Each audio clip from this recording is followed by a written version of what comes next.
कितना लिए हैं? आधा किलो लिए हैं। खाने पीने के लिए हो गया गाइज रास्ते में। और बाकी आम ले रहा है, पता नहीं कैसे मिला है यहाँ पे। 85 रुपए के जी। 50 रुपए किलो? 85 रुपए किलो नहीं, 85 में 1.5 किलो आम। तब तो सही दिया है ना। और इससे आगे हमको नहीं लगता है मिलता भी। तो ये देखो बड़ कितना मस्त लग रहा है। इनको ज़्यादा ही हेवी साइज है। हम लोग इधर बेचने आता है, हमको लगता है यहाँ के नाम से बेचता है, पर यहाँ का नहीं रहता है, क्योंकि ना बहुत छोटा छोटा रहता है वो। देखो कितना मस्त लग रहा है। हाँ अरे बाबा, तब तो सही है ना। सही है, हम लोग के लिए सही है, कम से कम हाथ खा कर हाथ धोने के लिए।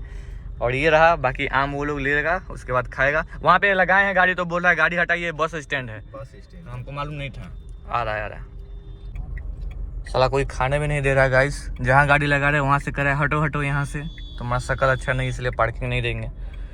चलो यहाँ इसको खा लिया जाए, बाकी सब पता नहीं कहाँ पे है।